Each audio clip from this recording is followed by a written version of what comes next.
Tanya here from myslope.com. So I wanted to address a couple questions about adding more coverage and adjusting the leg lines of, either your Leos or the bikini pattern.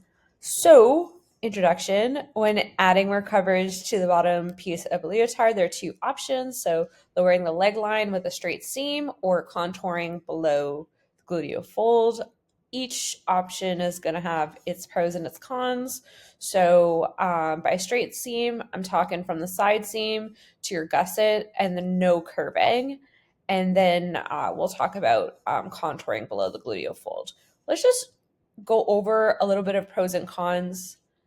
Then I'm going to show you how to curve under the gluteal fold. And then we're going to hop into Clo 3D and take a look at what the difference is, and then take a little look at the tension lines and see how, raising and lowering the leg line changes coverage, but also looking at contouring versus straight seams in terms of tensions. So, got my notes. Option one, so straight line is definitely going to have the most stability. So straight lines offer even tension. It distributes tension evenly across the leg opening, preventing any distortion during movement, and also ensures the fabric stays in place and remains stable. And increased coverage, so lowering the leg line closer to the hip provides more coverage over the thighs and the glutes, and is your most stable option. The con there is, yes, you're going to miss out on, these beautiful leg lines that are high on the hip. But yeah, compromises there. Option two, contouring below the gluteal fold. So essentially what we're going to be doing is extending out the fabric underneath the gluteal fold, and that will essentially anchor the bottom in place. So it will hook underneath the gluteal fold and then proceed up to the side seam. So improved key points here, improves fit by following body curves. There's a little bit of a dynamic fit, so it's following the curve, the body's natural shape. And then in terms of where to contour, we're going to contour below the gluteal fold. And then limitations, you require elastic to keep things in place. And there's going to be less stability and movement because of the tension lines. So let's draft quickly how we're going to increase that coverage while maintaining our high leg line. And then I can walk you through how to lower the leg line with a straight seam. So what we'll do is we're going to add a new layer here, and then we're going to lock everything down. Layer 7. So what I'm going to do is I'm going to take the distance, so this seam from the hip line, so this is our hip line, I'm going to take half that distance and I'm going to cut it down. So I already did this off screen. The distance from here to here is 18 centimeters, and then I cut that in half, which was roughly 9.27, I think. And then for this line, what I did was I took the hip measurement. So our hip measurement here is 100.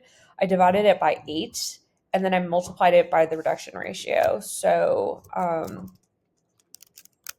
hip divided by 8 times your reduction ratio. So that will look like 100 divided by 8 times we're doing 12% ease. So that gives us 11. I believe that's what I did here. Right. The thing here, and this is where, experimentation comes into play. If we extend this line too far out, then we're really going to mess with the tension. So we want to be a little bit conservative. And yeah, okay, so I'm going to move my little formula out of the way. And then how we're going to do this is we're going to use some Bezier curves. And if you are drafting by hand, you're going to have to use a French curve. But I'll walk you through how you can transfer these methods onto paper.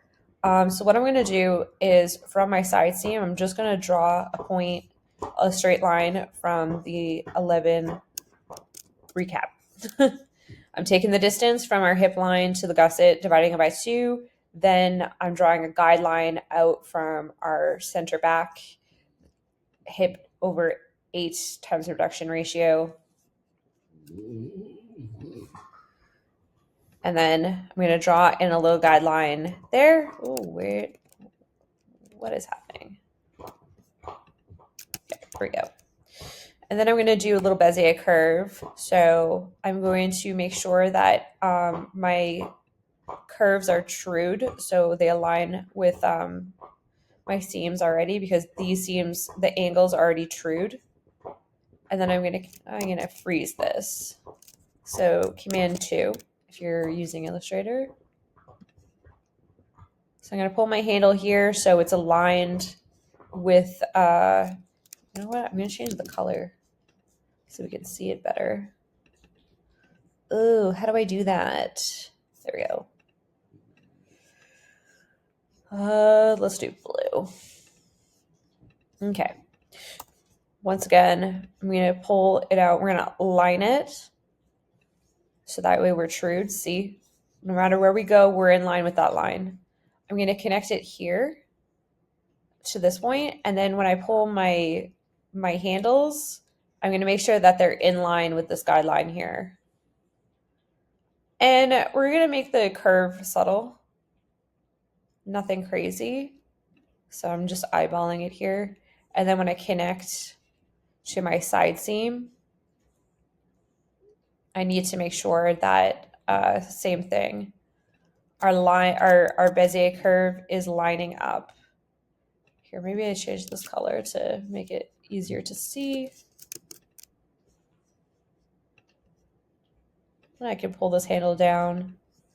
So it's trued already. This seam is going to be trued. So when we go to cut it out, we're plug and play, we're ready to go. This angle is going to match this angle because it already does from the block. Okay, so that's adding more coverage while keeping the leg line as is. So what you can do also is you can play with maybe lowering the leg line a little bit and then adding more tension. Doing the same thing. Yeah, so let's lock that. Let's add another layer here. Then now I'm going to just walk you through lowering the leg line. So let's say we want to bring it to the hip. These guidelines aren't there when you download your block. So I just added these guidelines. So this is essentially from waist to hip. So this is our hip line, waist to hip. So that measurement that you're doing from waist to hip, that's here. And then this is our hip. So if we want to lower the leg line, we're going to stay on this side seam here. So let's say we're gonna lower it as much as possible. We're gonna lower it to the hip. And then all I'm going to do is I'm going to draw my straight line, and then I'm going to make sure that we are trued at the bottom. The only thing here is we're going to have to true this bottom, the other side. We have to make sure that the seams are lining up. So we're going to have to redraw that front curve.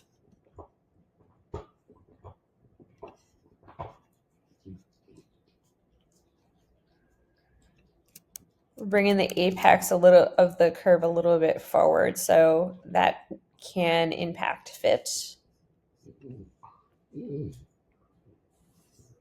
So there we go. That is lowering the leg line with the straight curve, straight lines. So if let's say we want to raise it a bit more.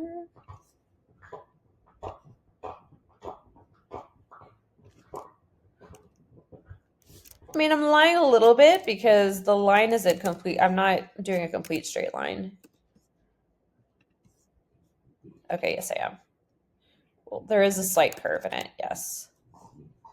Okay, so let's hop into Clo to see the difference in coverage and tension lines. Okay, so this is our original bottoms, original out the box. So this is our coverage, this is our fit. If we look at the tension, we see we have pretty good tension along the leg line. So 123, 123. It's consistent. We do get a bit of tension as we're going up. Everything is in the reds. Let's archive this and then pull up. So we can see here that we have, that added coverage, but we see we're losing a little bit of tension along the leg line seam, especially underneath the gluteal fold. We're still okay. You can see that we've made our guideline here. So we see how it corresponds. So the fabric is pulled out and then it's hooking underneath the gluteal fold. And we've maintained our high leg line. Everything else is the same. Let's overlay these two really quickly. So we can see the added coverage here, just a bit more coverage, and we see that it's hooking underneath the bum. Leg line is still nice and high. So let's do a comparison with lowering the leg line and having it straight.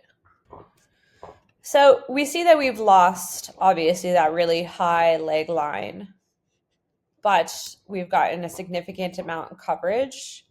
We'll take a look at the tension lines, and there is nice tension along the leg line.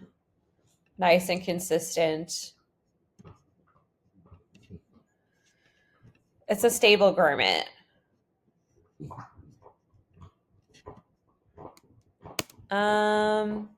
Let's overlay our added coverage. So we see here that, our high leg line obviously has less coverage, but we're losing that beautiful leg line with the lower leg line. So we can see the difference in coverage. We're getting a bit more coverage here around the gluteal fold.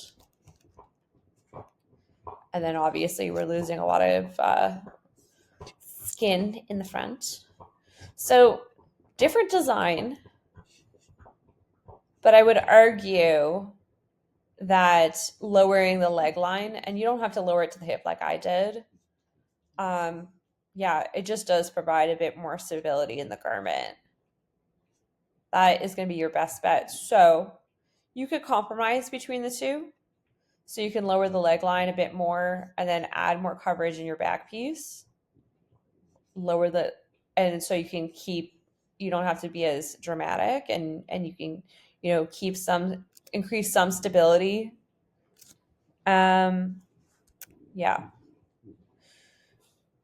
Remember, with tensions, we're kind of breaking the tension line with these high leg lines because the tension runs around the body like a tube. So organically, the lower the leg line and the more consistent that tube, the more stable the garment.